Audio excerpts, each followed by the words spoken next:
it doesn't take that long to learn how to be an effective, competitive negotiator. Because the tactics, frankly, are fairly simple, and many of them are fairly obvious. The first type of tactics we're going to look at are offensive tactics. And offensive tactics are fundamentally designed to get the other side to make accommodations or concessions as they come off their positions. They're demanding that the project be done in 4 weeks, and we're trying to get 2 more weeks. They're demanding a 10% price reduction. We're trying to hold the line on the price reduction to 5%. Offensive tactics are going to get them to move on their numbers. Number one, offensive tactic to get the other side to move is to ask. We need some help on this deal. This deal is not going to be acceptable. We can't run the numbers and make this thing make sense. We need 2% more. One thing about it, if you don't ask, do they ever call you up and offer you more money? Well, they actually do, but then the alarm goes off and you have to get up and go to work that day, right? So they're never going to offer if you don't ask. Number two, use movement on your bargaining chip issues to try and get help on your blues. We'll do it faster. We'll give you more free merchandise. We'll give you more merchandising, marketing support if we can get some assistance on the price side of the equation. And number three is a very powerful tactic, particularly when you sense the other side of the table is wearing down. The other side of the table, even when the other side of the table is competing, they may not be enjoying the process that much. If you ever catch them looking at their watch, what do you know? And by the way, fundamentally, you cannot look at your watch at the negotiation table and have the other side not know it. That's why I always, when I'm sitting there at a table and I'm talking with somebody, I always put my watch down right next to my notes so I can see it. But if they glance like this, I'm making the same move every time. Jim, you're not where you started out. We're not where we started out. We've worked real hard to try and reach an agreement. We have a very fair proposal on the table. Let's wrap this thing up and move on.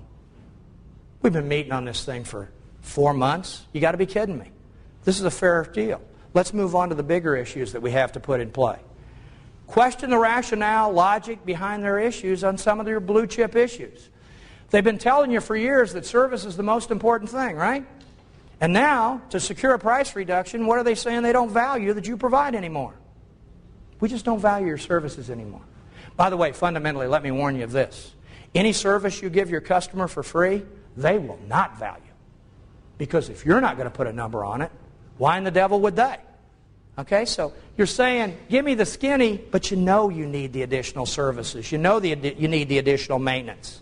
Number 5, vague promises of future help if you'll meet my needs right now. By the way, you may not want to use any of these offensive tactics. You still need to know them. You know why you need to know them? Somebody might use them on you. How many of you grew up watching Popeye the Sailor Man cartoons? I love Popeye the Sailor Man cartoons. I had a thing for olive oil for a long, long time. Okay? This, number 5, is all about one character in the Popeye cartoons. Remember who he was? Wimpy. What was Wimpy's only known line? I'll gladly pay you Tuesday for a hamburger today. Did you see that dude eat a lot of hamburgers? Did you ever see his wallet? Did he ever bring that wallet out?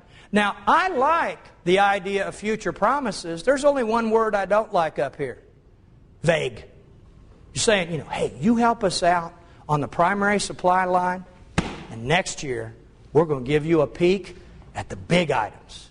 You know what their version of a peek at the big items is going to be next year? Huh? Big items. Could I see that just one more time? Sure. Yeah, here's the big ones. Okay? Let's get specific. You mean you're not happy with the supplier of the hardware? Oh, well then, is the hardware in play this year? Then let's go ahead and take a look at it. I'm just not going to play vague. I want specifics. Oldest trick in the book. Oldest offensive trick. Good guy, bad guy. Good cop, bad cop. How many of you have seen this in a car dealership? Okay? Of course, the good guy is and the bad guy is a figment of your imagination. He or she is not even there today. And it always plays out the same way. Well, what can you really do? Well, I could go to here. Okay, I'll take it down to my manager. And then they come back and they flop themselves down. If they don't want me to sell cars here, I don't know why they hire me to sell cars here. I just can't get this deal done at this. You're doing okay over at your company, aren't you? I mean, can't you come up with another $50? Good guy, bad guy is all designed to get you believe there is a good guy and to tell that good guy information you should never share with the other side of the table. So that's an old ploy. Nibbling is another competitive negotiation tactic that can be very, very effective. Now, I never ever recommend that you nibble when you collaborate, but I highly recommend you try and nibble when you compete. And here's how nibbling works. We get the deal done. Shake hands. Okay? Now, at this stage of the game, we've been working on this thing. We just got the deal done. Your body's going to kick in something that's very damaging to you.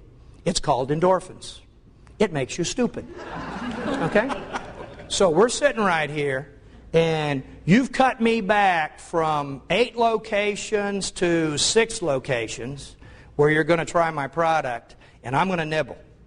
What's your first name? Frank. Colvett.